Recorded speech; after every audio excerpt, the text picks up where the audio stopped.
In order to beat Dave the Diver, I'm going to need to hone my sushi skills, slay some sharks, fight mermaid zombies, farm some veggies, and more. I can tell you right now that it's no easy feat, and there were some parts that genuinely scared me and made me want to rage quit the game. But come along with me on the journey from a normal man relaxing on the beach with my dogs out to a boss slayer. It all started on the beach giving away some free foot content. Look at the toes for free. When I got a call from a man named Cobra telling me something about sushi. So I hopped on a plane and made my way to the giant blue hole. I arrived on Cobra's boat where he introduced me to the blue hole, saying it was a great business opportunity for a sushi restaurant because of the ever-changing environment underneath. This is where I learned to dive for the first time, including how to swim, use my knife, and my harpoon. I was really struggling with using the harpoon, and for some reason I just kept missing the fish over and over and over and over again, and spoiler alert, it didn't get any easier. Oh my gosh. Afterwards, Cobra let us know about his sushi restaurant plan and our job of diving for fish to supply the restaurant. I headed over to the sushi place and was introduced to Bancho, the head chef. He was very strict and rigid while explaining his vision. Then, all of a sudden, an earthquake hit. Not the bottles. No. It destroyed the place and we needed to come up with the money to repair it by selling some sushi. And so we headed into the blue hole for our first official dive where I tested my harpoon skills. Oh my god! Wait, so what do you do there? Wait. I need redemption. And found this cool underwater scooter that made me go zoom fast. Whoa, it's so much faster. Wheel. I returned to the boat to deliver the fish to the restaurant when I was informed that not only would I be diving for the fish, but I'd be working in the restaurant too. I got the lowdown of how to research new recipes and create our daily menu. To be honest, I just picked fish that I had a good quantity of. I never really looked at how much they sold for, or if people liked them, which in hindsight I should have done, but I just didn't. And so I completed my first day at Bancho Sushi, making a whopping 76 gold. Overnight, a delivery boat came but got taken by a kraken in the sea. I'm assuming I'm going to have to explore that later. I got a call from a sassy lady named Ellie who studies biology at the local school, and she asked us to grab her some agar and red starfish for her studies. So I dove back into the blue hole to explore. I found a cooking pot that I wanted to open, which was filled with black vinegar, when I noticed an eel coming for me in the corner.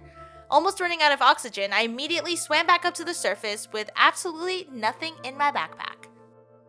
Upon my return to the surface, Cobra said that I should get a gun and introduced me to his friend Duff, who manufactures weapons.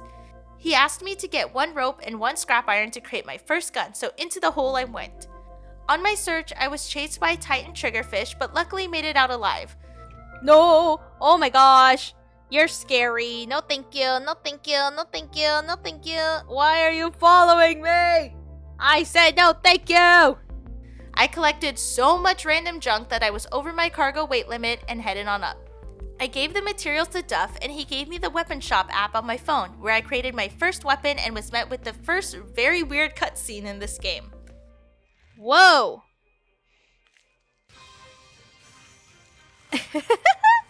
What is this? His face.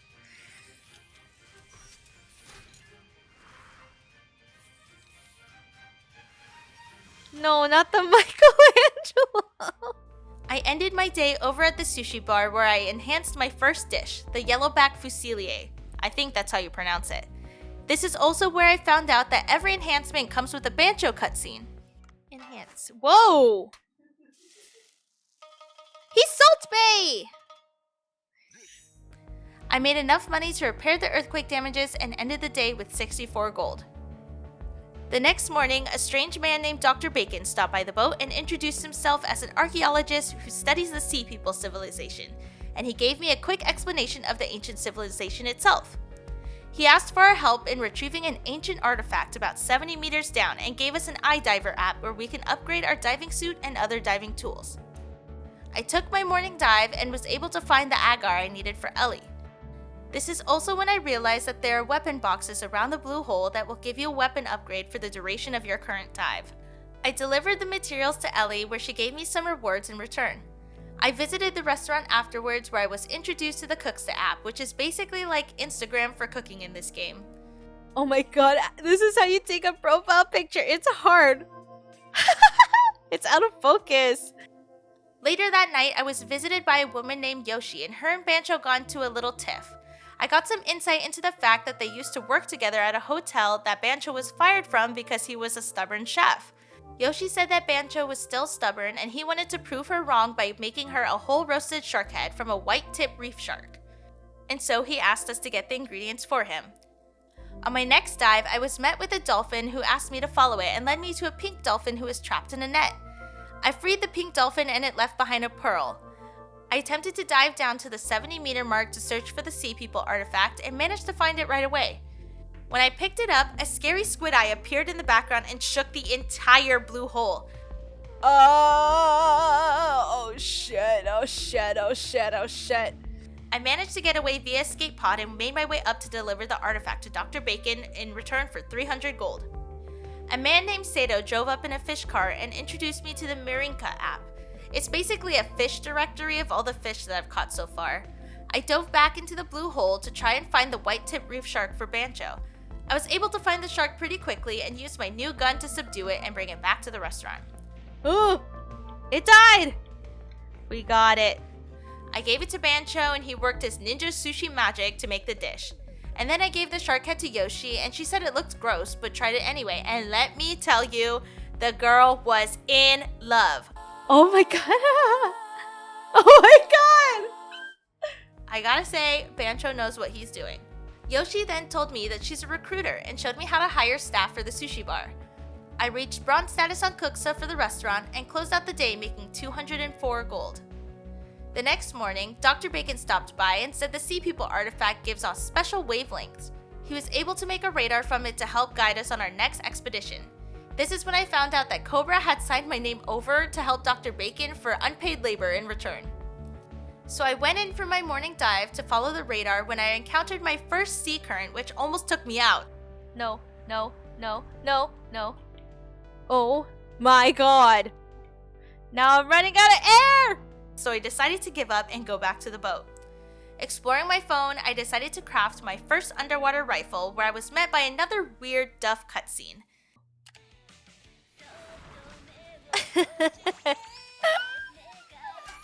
What is this? I headed to the sushi bar for the night and hired my first staff member, Kyoko. Kyoko was tasked to help me with the dining side of the restaurant so that dishes would come out faster. I got a call from Ellie again the next morning and she requested 3 blue shells and 3 brown shells for her research paper, so I said, sure, I'll help. Yoshi also called and told us about the management app on my phone, which I never checked for the entirety of this game. And before my next dive, I upgraded my diving suit, air tank, and cargo box. Upon diving in, the same dolphin from earlier swam up and led us to the pink dolphin who was trapped in a net by pirates this time. Luckily for the dolphin, it was easy to cut out from the net and they escaped, leaving me a large gold bar. I tried to follow the Sea People radar again to see where it led me, and I got to a blocked cave entrance where I heard some sea people talking in the background.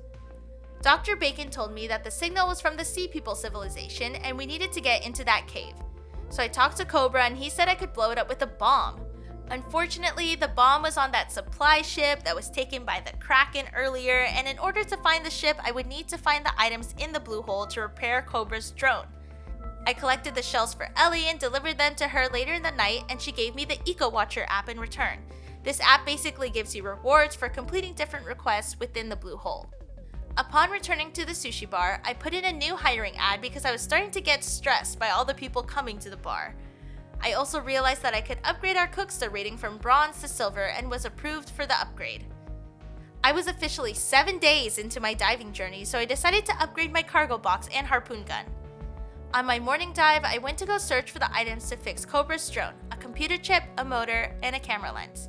On my way down, I ran into a few sawfish and barracuda who made it their mission to delete me from this earth, and I was not successful in saving myself. Oh god, oh god, oh god. Okay, no. I found out that if you run out of oxygen, you can only bring 1 item back with you, so this time I decided to save some cuttlefish that I caught.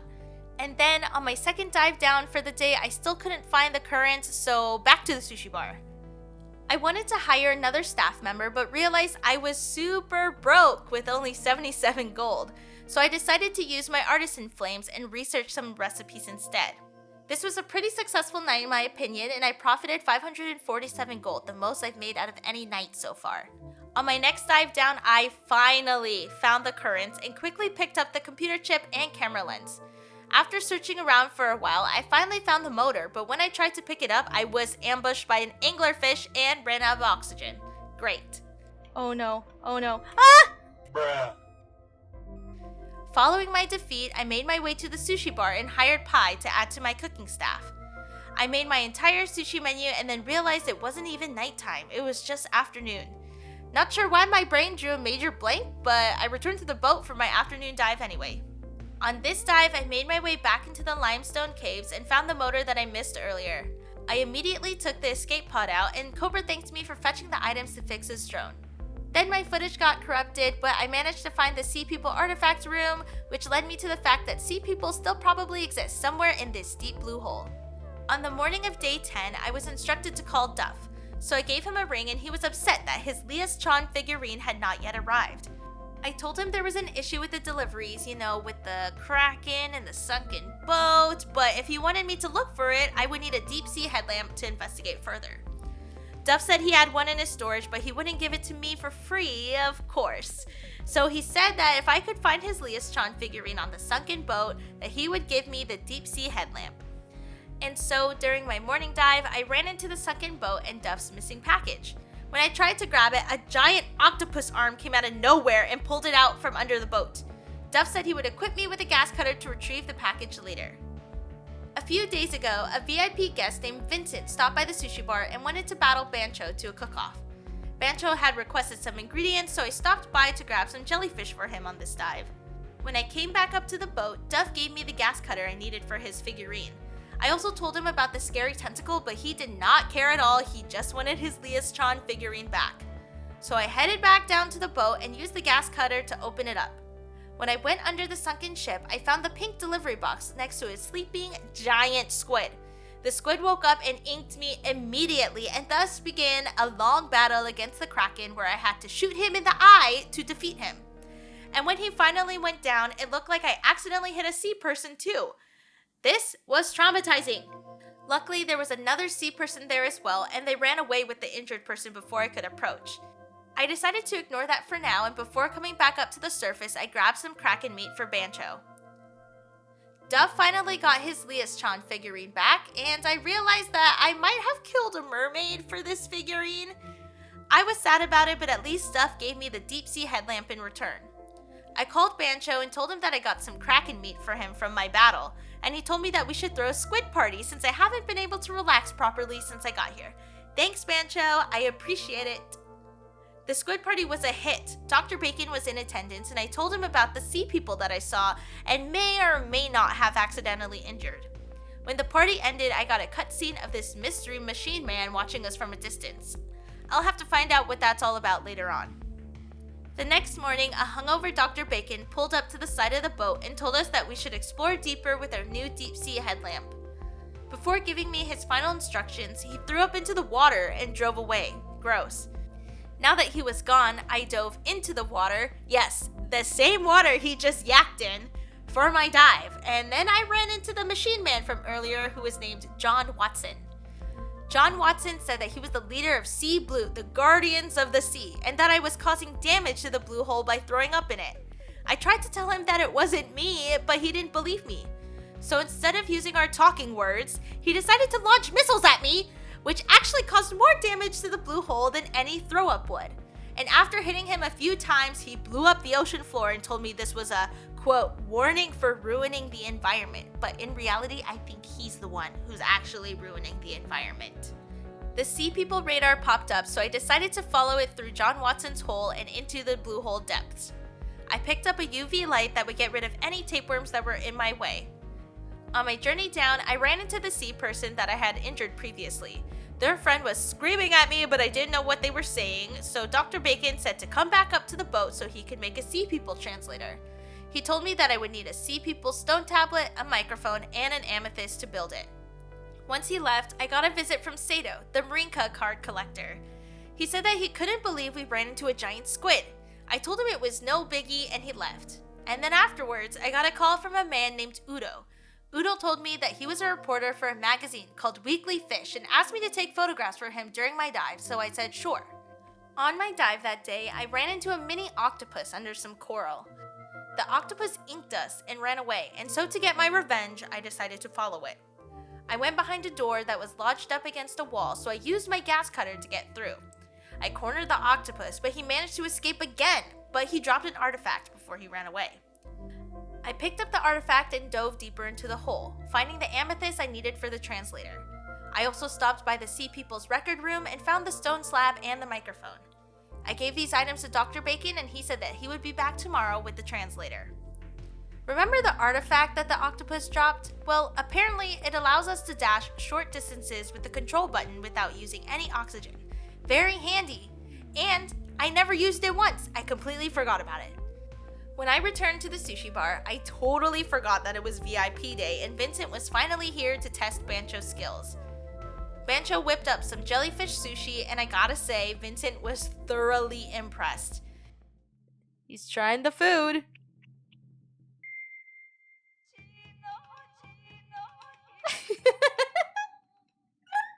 The sound effects are so funny. He gave us 80 points for the dish, which is apparently a low score, but he said he knocked off points for our ugly interior and only green tea offerings. As a reward, Vincent gave us a refrigerator so we could now offer beer to our customers and not just green tea. Pouring green tea is easy, but I was not good at pouring beer, and pouring beer became my enemy for the rest of the game. On my next dive, I ran into a group of pirates, and they were keeping the dolphins hostage that I found earlier. I managed to beat them up and free the dolphins once again. These dolphins really need to learn how to stay out of trouble. They left me with a dolphin charm that I'll have to figure out what it does later. I came back to the Sea People to test out the translator and met Suam, who told me that my name means broken toilet lid. I also met Ramo, the daughter of the Sea People chief. She was kidnapped by the giant squid that I beat earlier, and I felt happy that I didn't actually off her. Suam told me to get some feather coral and lily coral to aid Ramo back to health, so I made my way back into the blue depths to search for said coral. On my search, I saw a giant oarfish and took a photo of it for Udo before heading back up, where I found that the dolphin charm will help me dash 30% faster. Before my next dive, I decided to upgrade my cargo box and air tank. Upon my return to the blue hole, a humpback whale swam right up to me.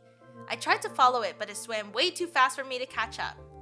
I spent the day catching a bunch of fish to replenish my inventory at the sushi bar, and when I came back up, I got a call from Bancho letting me know that there was a strange person at the restaurant.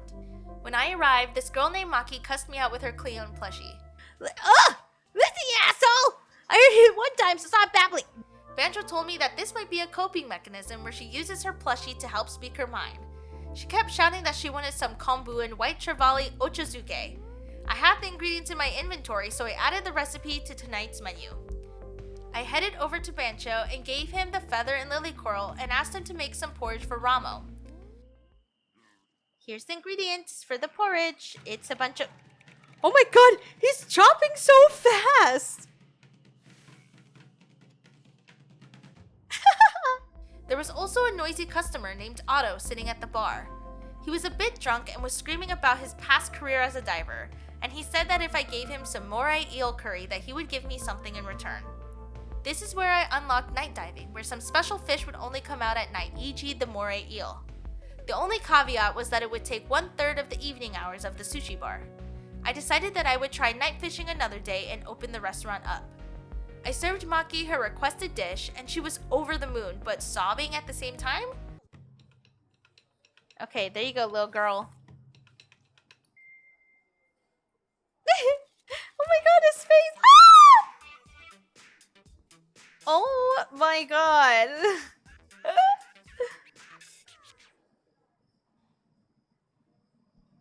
She said that the dish was her father's favorite and that he's been missing for a while. She came to the giant blue hole to see if he was here, but hasn't had any luck yet. And she also let us know that the plushie she had was a Cleon that her dad gave to her and asked us to catch a real-life Cleon for her to see. Of course we agreed, and she gave us a bug net to help our efforts. I had the best night at the sushi bar thus far, raking in a whopping 831 gold. The next morning, I leveled up my harpoon gun before heading into the water. I made my way to the depths and caught some Cleons. I returned to the sea people to deliver the coral porridge, where Suam tried to take credit in making it when giving it to Ramo. Ramo woke up and was surprised to see that a human had helped her and requested that we escort her back to her village. Since Ramo was injured, we had to carry her on our back through the depths. On our way down, there was a giant earthquake that shook the entire ocean floor. It was big, so we knew we had to get back to this village ASAP to check if everyone was okay. As we progressed, we ran into this shark that tried to suck us into its mouth, and it ultimately killed me, so I tried again. No. On my second shark attempt, I ditched Ramo to try to distract the shark so we could get past. We were successful and kept making our way down the depths when we noticed that our path down was blocked by a bunch of rocks. Suam noticed that there was a pile of rocks above us that, if we could knock down, would break the path open. There was one small problem though. There was a giant stake in that rock pile that we would have to pull out first. We tried to pull it out, but the gloves we were currently wearing did not have enough grip to pull the stake out. Coincidentally, Dr. Bacon was eavesdropping via the translator and told us that his lab could make us some new, extra grippy diving gloves. So I left Suam and Ramo in the depths and went back up to talk to Dr. Bacon, where he said the gloves would be ready tomorrow morning. I decided to spend the rest of my afternoon looking for a moray eel when I ran into the pink dolphin and decided to take a picture of it for Udo. When I tried to escape via the pod, I was attacked by a barracuda. Luckily, I'm skilled in the art of sword fighting and was able to kill it and get away. Upon my return to the boat, I realized that I could upgrade my underwater rifle via Duff's app. So I put in the upgrade request and let Duff get to work. Whoa, his cutscenes are so funny. I like them. The field test. Once my gun was upgraded, I tried night diving for the first time. I managed to find the moray eel pretty quickly and grabbed it before I ran out of oxygen. Oh my god, I can't afford— No! I was just about to say, I can't afford to get hit by it. Oh my god. I served Otto his moray eel curry and he was brought to tears in his childhood. This cutscene reminded me of how nostalgic food can be for people and how comforting it can be during rough times. To thank us for our efforts, Otto made us a fish farm which he miraculously created overnight. He explained that there are different fish ponds for different depths where we can dump fish into and let them breed. This is so if we get distracted during the day, we still have enough fish for the sushi bar. Dr. Bacon delivered the special diving gloves the next morning and insisted that I test them out right away. I learned how to pick up rocks, hang on to anchors, and pull out stakes which will prove to be handy in the future. On my way back down to the sea people, I caught a few more Cleons, causing a giant one to appear in the back. And then upon catching the final Cleon, the giant one came and sucked me into its dungeon! I found out that it was the Cleon Queen, and she was mad that I was capturing all of her babies. So then came the epic battle between Dave and Cleon Queen, where she tried to suck us into her belly and spit green stuff at us. I was able to avoid all of her icky green matter, defeated her, and noticed that she dropped something, a photo of Maki. My first thought was that Maki's dad turned into the Cleon Queen, but I quickly realized that would be very strange, even for this game. After picking up the photo and some of the Cleon Queen meat, I returned back to the depths and ran into the little octopus from earlier who had slipped in between some boards. With my new handy gloves, I realized that I could break the boards by dropping rocks on it. So I followed the octopus down and told him I would turn him into takoyaki. I guess my words scared him because he ran away yet again and dropped a rusty weapon charm. I gave up chasing the octopus and made my way back to the sea people. When I returned back to the sea people, I pulled out the stake, releasing the pile of rocks onto the floor. It wasn't enough, but Ramos spotted another pile of rocks that we could drop. So I traversed the blue depths, avoiding exploding and electric jellyfish, and made my way to the second rock pile. I pulled out the stake and it was successful. Boom! I made my way through the hole when everything started shaking again. A giant eel swam behind us and Ramo told me to follow it. I noticed that my oxygen was rapidly depleting because my diving suit wasn't upgraded enough for this depth. So I decided to return to the boat before going after the giant eel. I returned to the sushi bar and gave Maki the Cleon that she asked for. I also showed her the photo of her that I found from the Cleon Queen, and when I gave it to her, a transmission of her dad appeared. This is cute. Maki, it's your father. Oh, if you're watching this, then I've probably failed my expedition. I couldn't really take care of you with my busy schedule. My greed for more work has turned me into an irresponsible father. You haven't been able to make many friends because we kept moving around because of my work. Even so, I want you to forgive me for being a terrible father and live a confident life. And your dream of becoming a chef, I hope it comes true. I'll keep watching you from afar, so don't ever lose your smile. Oh, my heart! After watching the message, Maki asked if she could work for us as a cook. Bancho liked her strong spirit and said okay, so Maki officially joined our little group. The next morning, I got a notification that it was Jellyfish Party Day. I'm not sure what that meant, so I just ignored it. I got a call from Otto telling me that the fish at the fish farm were ready to view, so I headed over to look at my new fish. As Otto was telling me about the breeding program, he mentioned that he had a son that he hadn't seen for a long time. I just said okay, and we left. I sold some items at Cobra's shop and upgraded my diving suit. I also noticed that I could upgrade my Cooksta rating, so I was now officially gold status. It was time for my morning dive, so I dove into the blue hole and was met by the same humpback whale from before. It looked like it had something to say, so I recorded its cries to show Ellie later. I made my way down the blue hole to look for the giant eel again, and on my way, I saw a giant oppa fish, so I snapped a photo to show Udo later. I looked everywhere for the entrance to this giant eel before giving up and heading back up via escape pod. On my afternoon dive, I finally found the entrance to the giant eel. It was a giant wolf eel with a green glowing tail. Oh, gross. The wolf eel. How am I supposed to fight this?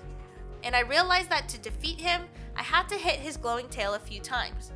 I finally did it, and Suam and Ramo came in to thank me. Before going to the entrance to the Sea People village, I grabbed the meat from the eel to bring back to Bancho. Ramo opened the key to the Sea People village and let us in. This place looks so cool! Sea People village, this place is cool! But before I could admire its beauty, I was stopped by the village guards who thought I had kidnapped Ramo and Suam. Luckily, Ramo had our back and escorted us to her father, Tenzin. Tenzin was so grateful to have Ramo back and asked why she had been brought back by a blue manatee. Rude much?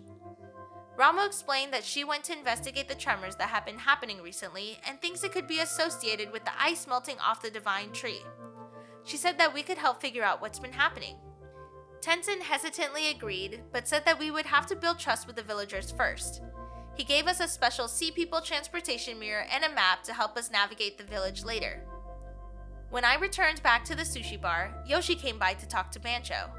Bancho was out, so we decided to chat with her and ask about Bancho's backstory and why he stopped cooking for a while. She explained that Bancho used to work at a 5-star hotel but did not like to follow the traditional recipes. A VIP guest came to stay at the hotel and wanted to order something off of the menu. Bancho refused because he wanted to give her good food, not just standard hotel food. When the VIP arrived, they tried the food and hated it. So the VIP ultimately asked to cancel her entire hotel reservation, and Bancho ended up quitting his position there out of embarrassment. I finally understood why Bancho cared so much about the sushi bar. It was his passion project. The next morning, Udo called me and asked me to take a photo of a manta ray at nighttime. I wasn't sure how to do that, so I told him that I would call Ellie. I called Ellie and first played the cries of the humpback whale that I recorded earlier. Those are my whale noises. She told me that the cry sounds like it's looking for its offspring, so we made it our mission to find the missing baby humpback. I also took this time to ask Ellie about manta rays. She let me know that they feed on glowing plankton at night and that we should try dropping them to lure out the ray. I decided to spend my day helping out the Sea People villagers to gain their trust. I went to Mima's restaurant where she asked us to deliver lunch boxes to the guards, Anwang and Niwang, which was a super quick delivery. On my way back to Mima's, I stopped by the seed shop and met Kazan, who asked us to deliver flowers to King Long's statue to pay our respects. I placed the flowers in front of the statue, and on the way back to Cousins, I stopped by Mima's to collect my reward. Then back to Cousins, who told me to go to the library to learn more about King Long. I explored the village more and came across the game parlor and met Linchin, who ran the parlor. She told me that the game parlor operates seahorse races. Is that legal? And that the seahorses got away. So I swam around the village trying to find the seahorses when I discovered a manatee along the way. Ooh, a manatee! What are you carrying, manatee? Lettuce? I found all the seahorses and returned them back to Linchin, who said she would give me a seahorse as a reward and to talk to Yami. Yami gave me a seahorse and taught me how to race it. So I tried my hand at my very first seahorse race and, well, it didn't go as planned. I'm in 4th. How am I in 4th? I'm doing a perfect cheer job. Oh my god, Ah! I completed all the villager tasks for the day and headed back up to the boat for my afternoon dive. I filled up my cargo box with lots and lots of fish to bring back to the sushi bar. Sato came by the boat and said that since it was a stormy night, a super rare Marinka card would show up. We could only get this special card by finding a vortex during a night dive. So I dove into the blue hole, found the vortex, and made my way in. When I got in, I saw a sunken Tonka truck that a hermit crab happened to make home. Oh my god, it's a crab! I struggled with this boss battle because I couldn't figure out what to do for the longest time. I finally figured out that I could pick up the TNT at the bottom and drop them onto his shell. 5 TNT barrels later, and I finally defeated the hermit crab. I picked up the pincher piece for Bancho and made my way to the sushi bar. When I got back to the sushi bar, another VIP named Michael Bang appeared. He said that he was the movie director that made Robot Samurai and that we were his last resort of a place to eat. So, of course, Bancho said that he could prove him wrong with some delicious food and to give us 3 days to get the ingredients for the dish. I started my night at the restaurant and completely forgot it was the night of the jellyfish party and I had absolutely no jellyfish. Let's just say that our customers were not happy at all about this and I got a whole 2.9 artisan flames. The next morning, Otto called me to let me know that he was working on something all night, a farm. He explained that we could grow the rice here that we needed for the VIP visit in a few days.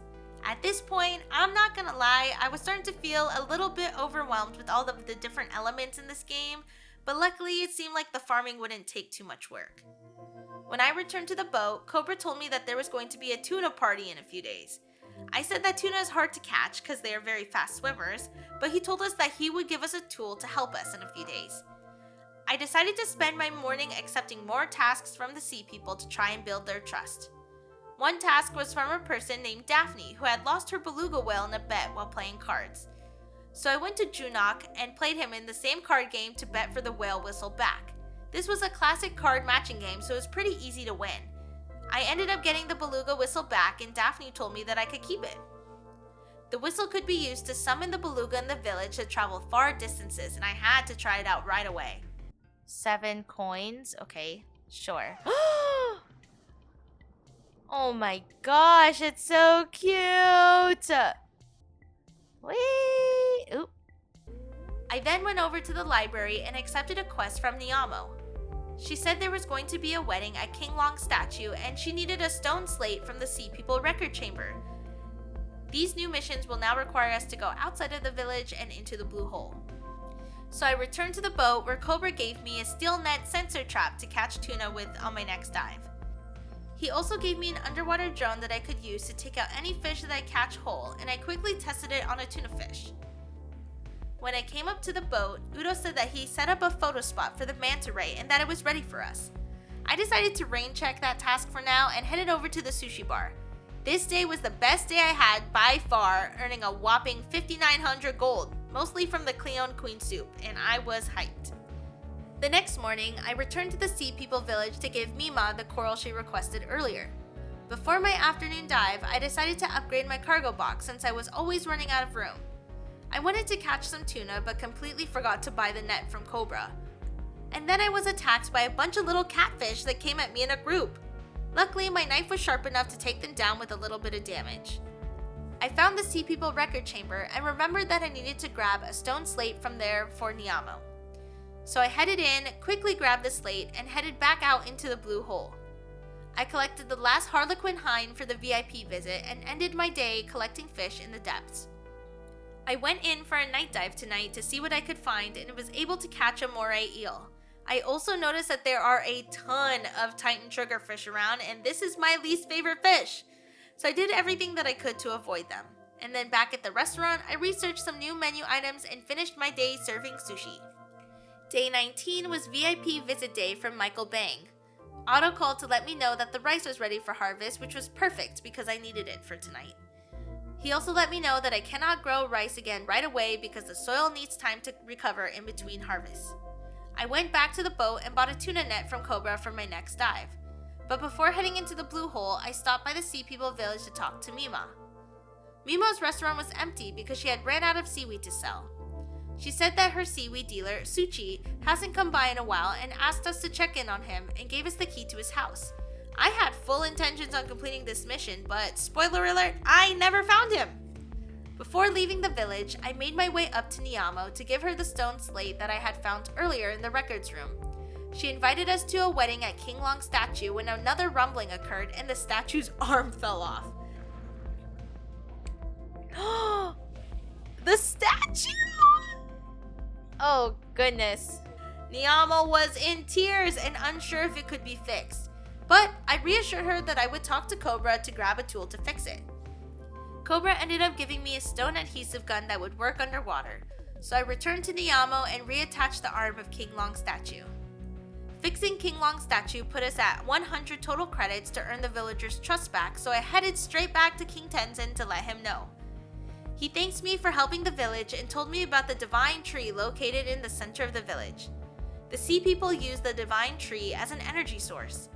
The divine tree is typically covered in ice and gets its energy from the geothermal heat near its roots. But lately, the ice around the tree has been melting for unknown reasons. As the temperature of the tree increases, more and more Sea People are starting to fall ill. So Tenzin asked if we could head inside the glacial passage and investigate why the divine tree is melting. And so I said yes, of course I will help you. Suwon was quick to inform Tenzin that the key to the glacial passage was hidden inside the abandoned cave. The key was thrown in there to protect the divine tree from intruders. I asked if anything dangerous was in the cave and Tenzin said no. But he also said that no one has been down there for the last 100 years, so I mean, who knows? And that piece of information was not reassuring. Tenzin said to come back tomorrow so that Suwon could guide us into the abandoned cave. Before returning to the boat, I stopped by Kazan's seed shop because I noticed that he had a quest available. He asked us to fetch a book about King Long for him from the library called There Are Mutant Sea People in the Basement, and as king, I can't just stand by. I must do something. Volume 2. At the time, I thought this was just a super long book title, but in fact, it's some pretty good foreshadowing. So I headed up to the library, spoke to Niamo, and grabbed the book for Kazan. He gave us a seaweed seed in return and told us to talk to Gumo to find out how to plant it. I returned to the sushi bar and totally forgot that Michael Bang was visiting because of how busy my day was. Bancho whipped up Michael's special dish and Michael literally exploded with joy. Do you like it? Oh! He gave us an autographed Robot Samurai poster as a gift and it filled Bancho's childhood heart. I ended the day with not that much money and a pretty bad Artisan Flame score too. When the day ended, I got the strangest Duff cutscene where I watched him sleep with his waifu pillow and dream about being a drumming master in this Shooting Star video game. So obviously, I had to fulfill Duff's dream and well, just watch, it was weird. More Duff story? I like Duff. Why is one arm way bigger than the other?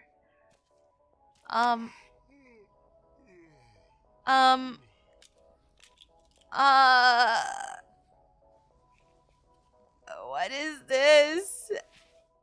The eye mask. What is happening?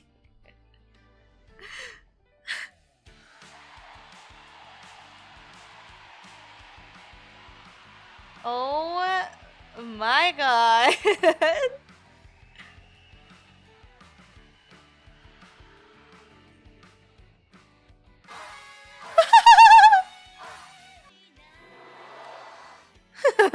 Oh, there's too many things to focus on right now.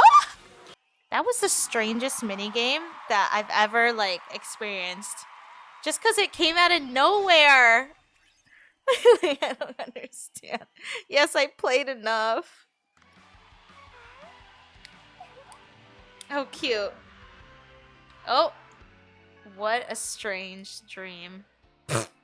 I forgot he sleeps like that, the eye mask. His figurine. Oh my god. Ew!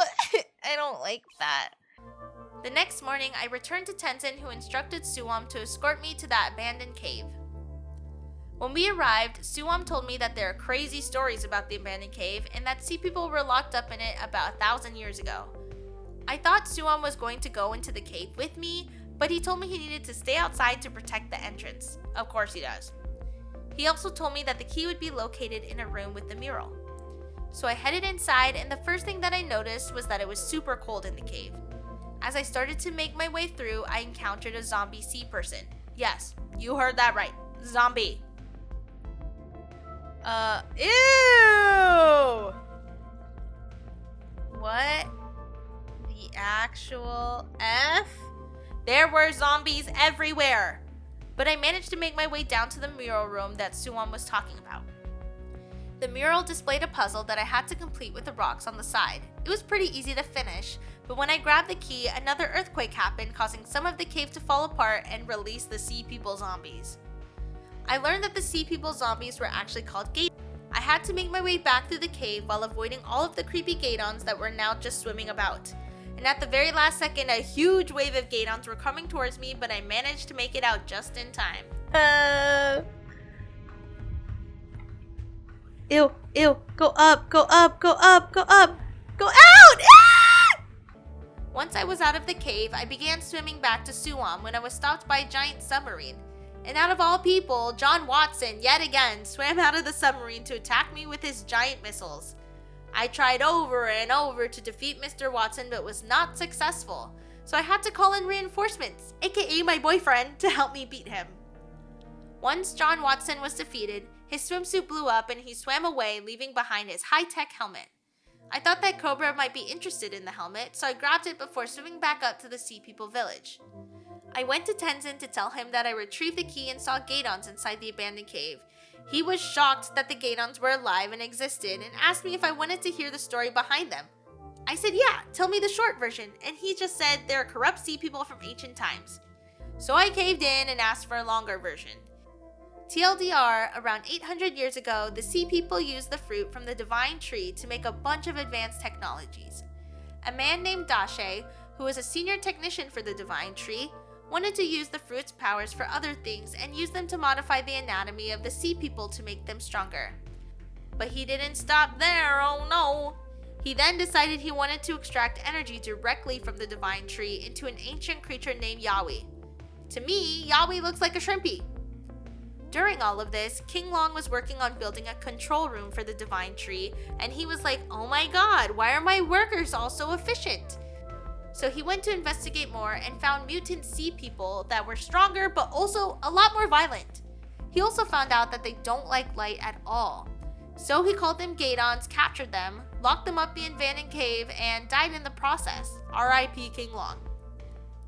After Tenzin finished telling me his long-winded story, he said that my task was to go into the glacial area and figure out the cause of the earthquakes and rising temperature. To help aid my journey, he gave me a sea people necklace that would make the tube worms disappear automatically. When I returned back up to the boat, there was a giant earthquake. So I quickly ran over to the sushi bar to check and see if everyone was okay.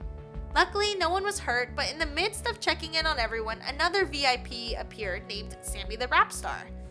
Sammy the Rap Star asked if we had vegetable sushi and we said no, so he was like, oh dang, okay.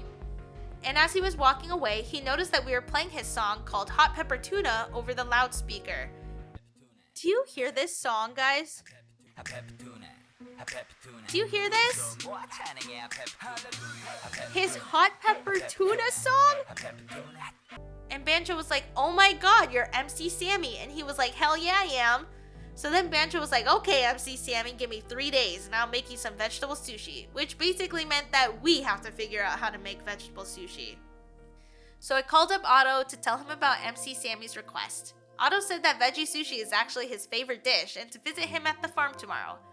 I made a mental note of that and opened the sushi bar for the tuna party. Luckily, I had some tuna in my inventory, so this party did not go nearly as bad as the jellyfish party. When the night ended, I got this cutscene of Dr. Bacon exploring this ancient cave that he found. We actually got to play as Dr. Bacon for a little bit and investigate the sea people murals on the wall. These told us that the sea people and humans got along a long time ago. Each mural had a highlighted symbol on the wall that helped us solve a puzzle at the end of the hall. After solving the puzzle, the door opened and we stepped inside to find evidence of murder. The murals told us that the humans actually hunted and killed sea people for the divine fruit. Why do we always have to ruin everything? There was an artifact hidden at the back of the cave, a sea people rebreather. This rebreather would help humans breathe underwater. So we quickly grabbed the artifact and headed back outside when we ran into a group of pirates looking for the same thing. I quickly got into my boat and tried to outdrive them. Eventually, they crashed into a rock and I got away safely. Take that, pirates! Ha ha ha! Karma! The next morning, I was back to playing Dave. Otto gave me a call to tell me to come visit the farm. I headed over and he showed me the farm plots that he made for us to plant the seeds for the veggie sushi. I planted the seeds quickly and returned back to the Sea People village. I met with Suam, who guided me to the entrance of the glacial passage. He said, just don't die. Okay. Well, thanks. I headed into the passage and immediately started catching the weird fish that lived in there. After that, I noticed that the gate down was blocked and I needed to find a way to open it. I went through the opening on the right to find a maze filled with a bunch of levers. This one? Oh, I see. After beating this phase of puzzles, I came into another puzzle room. These puzzles weren't that difficult to beat, and I managed to make my way through and open the gate to the next level. I have the fruit! Melt, melt, melt. This is where I should also mention that I had to take a photo of the mural at the end of each level, and let's just say that I am not good whatsoever at taking photos. The next level had a giant mirror and the gate below was covered in ice, so I needed to find a way to melt the ice before progressing. I also noticed that my diving suit was reaching its max level, so I decided to head back up to the boat to upgrade my gear before progressing further. I opened the iDiver app and upgraded my diving suit, air tank, cargo box, and harpoon gun. Before heading back into the glacial passage, I decided to try and do a normal dive for once. While I was in the blue hole, I came across a loggerhead turtle trying to eat a jellyfish, so I quickly snapped a photo for Udo. Isn't he so cute? As I kept diving further, I heard the cries of the baby whale that Ellie told me to listen for. I followed the sound and I found the baby whale in a cave all alone, so I came up to it and decided to pet it to build its trust. Once I earned the baby whale's trust, I led it back up towards the surface to safety while killing any enemies in my way. When we finally reached the surface, a group of sharks started swimming for us. I got nervous because there was no way that the baby whale could defend itself, but then Mama Whale came out of nowhere and scared them away. And now, Baby and Mama were officially reunited. The next morning, I decided to venture back into the glacial passage and complete the puzzle on the next level. This level consisted of turning a bunch of wheels and grabbing the divine fruit and placing it into these little thingies to make it shine and melt other thingies. I ended up getting the energy light from the divine fruit to shine on the giant mirror, which in turn melted the ice on top of the gate. Well, kinda. It only partially melted the ice. I would need to figure out a way to adjust the mirror's angle to melt the remainder of the ice, so I headed back up to Cobra to ask if he had any tools. Cobra said that he had ordered a red crowbar, but it sank along with the delivery ship a while ago. Not to worry though, because if we could find it underwater, we could keep it.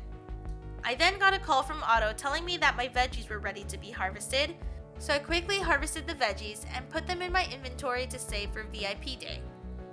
After my farm visit, I dove into the hole to search for the crowbar. I ran into a thrasher shark along the way and used my drone to carry it out. I finally found the boat and located the crowbar in a pile of rocks. While I was moving the rocks out of the way, a bunch of jumping crabs came out of nowhere and started to attack me. I almost didn't make it, but luckily there was an oxygen can nearby. So I killed the last crab, grabbed the crowbar, and got my ass out of there. Tonight was another stormy night, which meant that there was a vortex to be discovered, and so I dove in for my night swim. While searching for the vortex, I came across Udo's photo setup that I completely forgot about. I fixed up the photo setup, dropped some glowing plankton, and took a badass photo of the manta ray eating said plankton. I forgot to zoom out. I found the vortex quickly afterwards, headed inside, and this time I was met by a giant mantis shrimp with boxing gloves. And no, I am not exaggerating.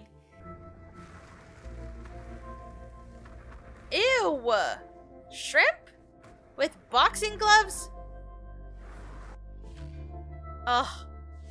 It looks so scary. This mantis shrimp fight was just like the John Watson one where I lost over and over and over again and had to call in my reinforcements. And when the shrimp finally fell, I made sure to cut up and steal pieces of its dead body to give back to Bancho.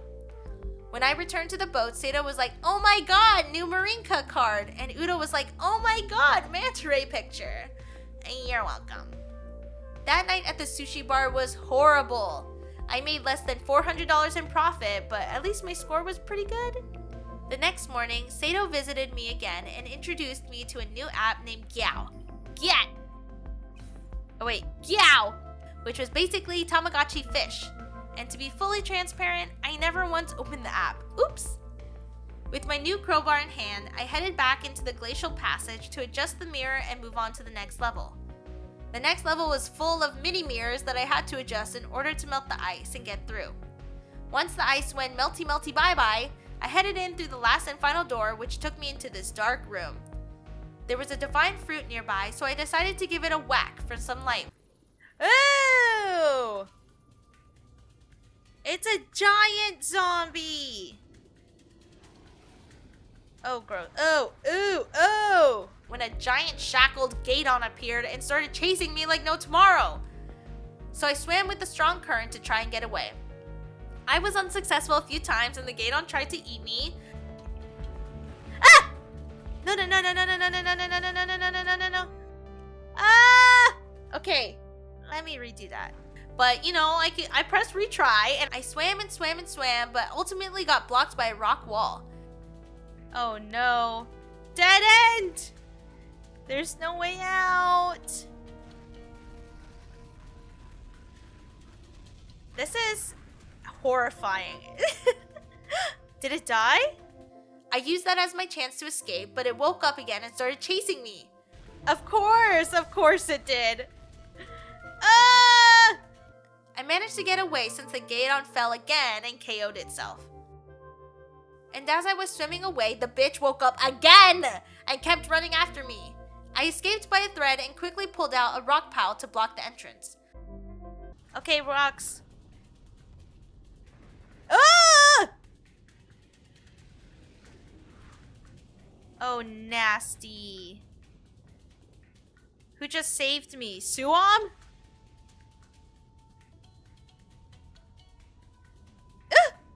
His face. It is Suam. Oh, his freaking grin. It was freezing in this room, and so I told Suam that I needed a warmer suit if he wanted me to keep going down further. He first laughed at me for having bad gear, but then agreed to help. So we activated this huge mirror together and teleported back to the Sea People village. Upon my return, I told Tenzin about the giant Gaydon and how it was too cold for me to continue down. He didn't seem to care about the giant Gaydon because his response was only about my clothes, and he gave me a cloth made from divine fruit to sew into my clothes for warmth. I headed back up to the boat and made my way over to the fish farm. I transferred some fish to the sushi bar and skipped to the evening time because I was way too tired to complete an afternoon dive. We're just gonna have a relaxing afternoon, you know? It was VIP day at the sushi bar that night and MC Sammy made his return. I served him up the veggie sushi that took us 3 days to prepare, and it was a hot pepper tuna hit. Do you like it?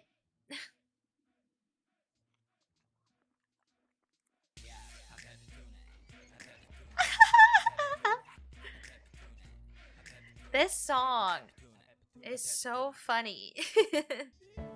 When he finished eating, Otto showed up and was like, "Son?" And Sammy was like, "Dad, you left 8 years ago and never came back." And so they cried, reconciled, and left. I'm happy for them, but that was a plot twist I didn't see coming. And I ended the day at Bancho Sushi with some decent profit. The next morning, I gave Dr. Bacon the Sea People cloth, and he told me that he could combine it with the Sea People breathing apparatus that he found. Only problem was that he needed a mechanical part to put them together. Cobra suggested the helmet from John Watson's suit that we grabbed earlier, and Dr. Bacon said that it would be perfect, and it will also help Otto adjust the water pressure. However, the device was broken, but Cobra said to come back to him in the evening for his solution. Otto gave us a call and said he had something to show us at the farm. So I showed up only to find Sammy working on the farm and tending to the brand new chicken coop. It was nice to see him and Otto reconnect after all these years. While waiting for Cobra, I decided to head into the blue hole to get some fish. I ended my morning dive by death by thrasher shark, but my afternoon dive was successful and I even caught a tiger shark. Evening arrived and Cobra told us about his brilliant plan. He said he could make us an infiltration suit to sneak into Sea Blue's headquarters to retrieve the parts that I needed to fix the helmet. But I would need to wait for later in the night to complete this mission so that I can be fully incognito. So I headed to the sushi bar to kill time for the rest of the night. Upon my arrival, the Cooks the TV people came by and Wong Pong, a famous chef from Hong Kong, challenged Bancho to a cook-off. Bancho never turns down a challenge, so he accepted and asked us to gather ingredients for him, which I then added to my to-do list. The night at the restaurant was pretty standard and I profited 2,000 gold. Nightfall came and I got my special suit from Cobra. I looked kinda dorky, but in a charming way. Cobra warned me that there would be drones underwater monitoring the entrance of the headquarters and to be careful on my journey. So I dove into the water and automatically got caught by a drone. Oops, let's try again. My second attempt was successful, and I slipped through the doors of the headquarters. When I got inside, I saw a bunch of meat being sliced and hung. This was completely against Sea Blue's so-called mission, and I was shocked to see the truth behind their organization. I made my way through, semi-avoiding the guards and security cameras, and finally made it to the top floor. I found some military food rations and decided to give it a taste, but it just made me sick. Next, I found the office which had a serial killer whiteboard with mine and the crew's photo on it. I decided to ignore that really creepy board temporarily and search for the repair pieces. While I was searching, I was spotted by a few guards. They pointed their guns at me, but then I ran through a window and made my swift escape. Ooh, we're badass! Run, Dave! The next morning, I gave the helmet and repair pieces to Dr. Bacon, and he said that he would return tomorrow with my upgraded suit. Fast forward to the next morning, and Dr. Bacon delivered our brand spanking new cold-resistant suit. I had to try it out right away, so I headed straight for the glacial area. The glacial area was so cool and filled with a bunch of new fish, which I made sure to catch. I also ran into this giant prehistoric shark called the Greenland shark. It almost took me out, but I managed to defeat it and chop it up to take back home, and this thing weighed a whopping 20 kgs. During my glacial area exploration, I ran into a giant jellyfish which I quickly snapped a photo of for Udo. I also ran into a narwhal that almost completely took me out. That thing is a fast swimmer and it has a little stabby stab in the front of its head. I eventually found a giant stone slab and a closed door. I couldn't read the slab since it was in Sea People writing, so I snapped a photo of it to show Dr. Bacon. I went back up and Dr. Bacon handed me a decipher tool to decode the writing on the slab. Dr. Bacon said he couldn't understand the writing, but it looked to be like some type of spell and to ask the Sea People about it. So I took the slab straight to Niamo. Niamo told me that there are 3 large doors in the glacial area. Each door has a switch inside of it that would eventually lead me to the Divine Tree control room. The slab was a spell that someone had to read out loud for the first door to open. Since I don't know how to read or speak the Sea People language, Niamo suggested that I bring Suam along with me to help. Suam agreed and recited the spell along with a weird dance to open the door. Okay. Apparently, the dance wasn't necessary, but I didn't care as long as the door opened. Once inside, I had to navigate my way through while pushing a bunch of levers. I arrived at the switch room that contained a disfigured statue of King Long. I put the statue back to the correct position and was finally able to pull the switch, which meant that the first door was complete. While we were gone, Tenten had informed me that Niamo had figured out that the cause of the earthquakes was due to the Divine Tree control room malfunctioning. This meant that it was super important that we find and pull all 3 door switches to enter the control room and solve the problem. When I exited the palace, I ran into Ramo yelling at a few guards to find a missing beluga. The guards thought that the beluga might have gone through the glacial passage and into the glacial area, so they asked me to help look for it. After some searching, I finally found the beluga and it was injured and laying down on its side. There was a poisonous octopus next to it and I couldn't let it get away with attempted murder, so I chased it down. I eventually backed it into a corner, but decided to be nice and let it get away. As it ran, it dropped an Antarctic octopus antidote, so I quickly rushed back to the beluga and gave it the medicine. The beluga immediately felt better, woke up, and swam away. Oh, beluga! So cute! And so I decided to explore the glacial area more and found a tunnel entrance with a strong current coming through it.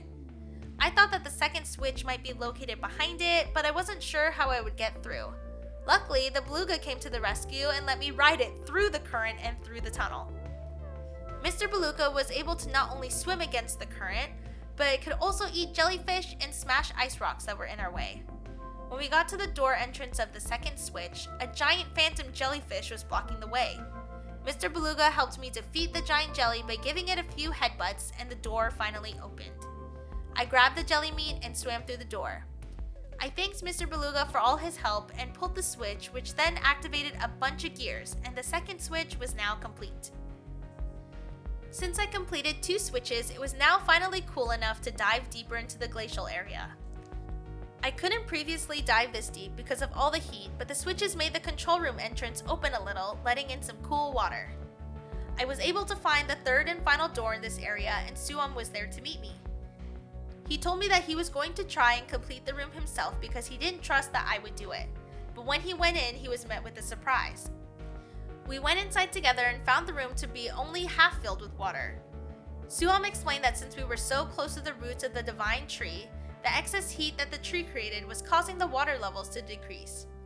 In order to beat this puzzle, we needed to fill the room back up with water, so Dave went up and Suam stayed down. The game then told me that I would have to act as both Dave and Suam to solve this puzzle and open the waterway back up. A very long time later, I finally reached a lever that opened the waterways back up and we were finally able to proceed. The next room also called for us to work simultaneously together, so I got to work directing both bodies through another set of puzzles. When we got to the final room, we ran into an ancient creature called the Helicoprion. Apparently, the heat from the Divine Tree caused a bunch of glacial ice to melt and thus released ancient creatures back into the water. Suam and I had no other option but to work together to defeat the ancient creature to continue. We spotted some divine fruit above us and used that to blind and shoot the creature until it eventually freaked out, ran into the wall, and killed itself. I, of course, went over to the creature to chop off its body and bring back with me, and headed through the final door.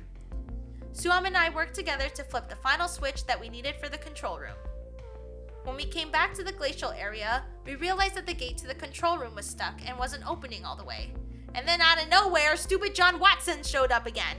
This time, he was in a new submarine called the Deccan 9, and he was here to get revenge for us for breaking into his headquarters, so we started fighting per usual. John Watson was about to launch a missile at me when a Chronosaurus shot out of the ground and munch crunch crunch John Watson away. R.I.P. finally. And this began the long journey of fighting the Chronosaurus to get access to the control room. This boss battle was hard!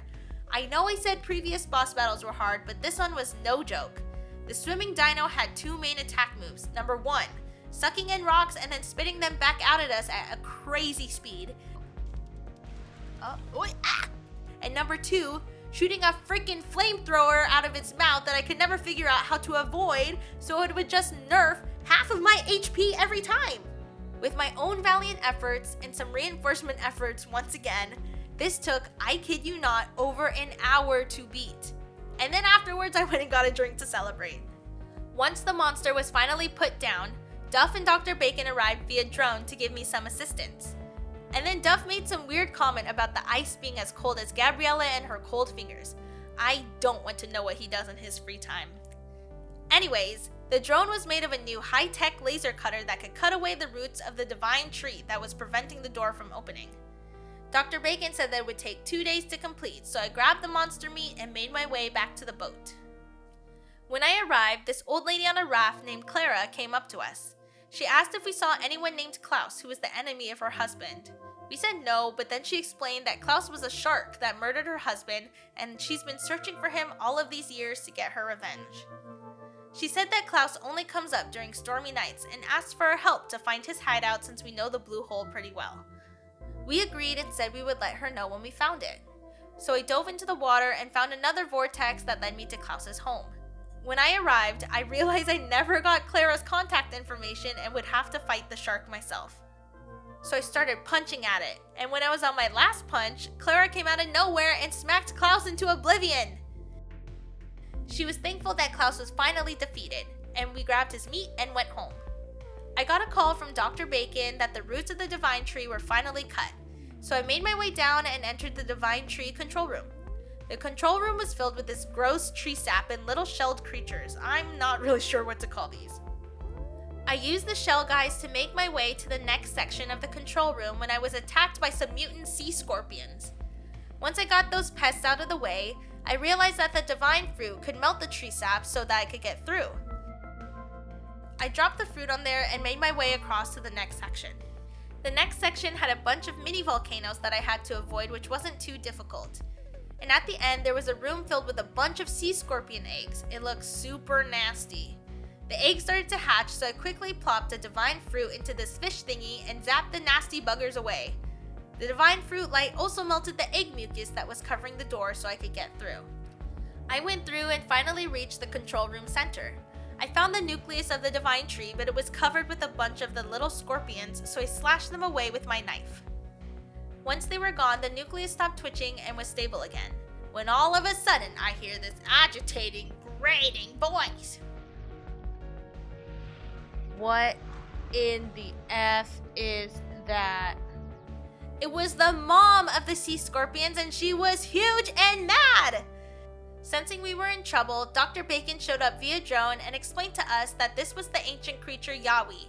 Yes, the same Yaoi that Tenzin had told us about earlier when he was explaining the history of the divine tree.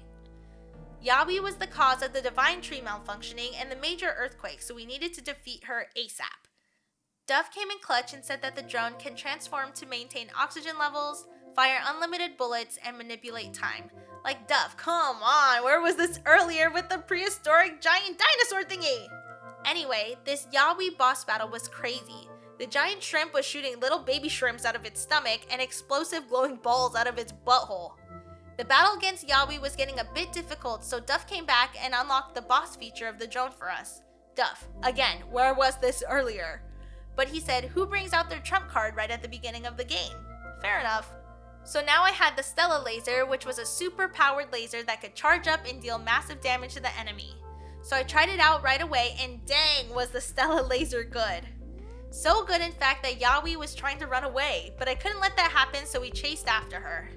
Swimming, shooting, and avoiding evil shrimp babies was not an easy task, but I finally was able to back Yaoi into a corner.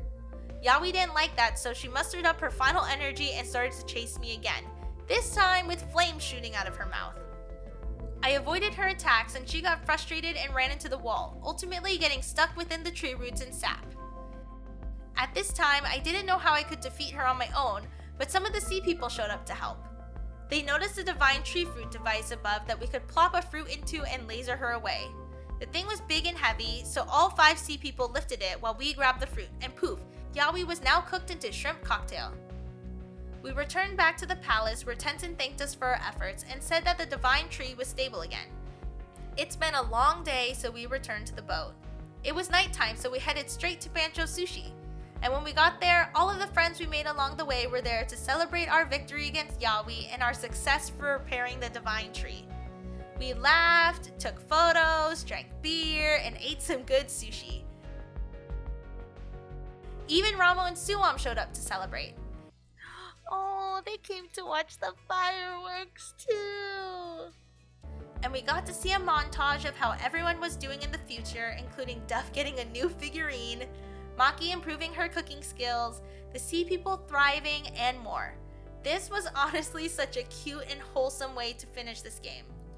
But it might not be over yet since we got this short cutscene at the very end of Cobra getting a call and another earthquake. Maybe Dave the Diver too? Well, that concludes this video on how I beat Dave the Diver. I honestly came into this game expecting a very chill, cozy game, but this was harder than I thought. Overall, I really enjoyed this game and I had a great time playing. It had a lot of twists and turns that I was not expecting. Anyway, if you enjoyed this video, please give it a thumbs up, and if you want to see more videos like this in the future, please consider subscribing to the channel. I appreciate you all very much, and I will see you all next time. Bye!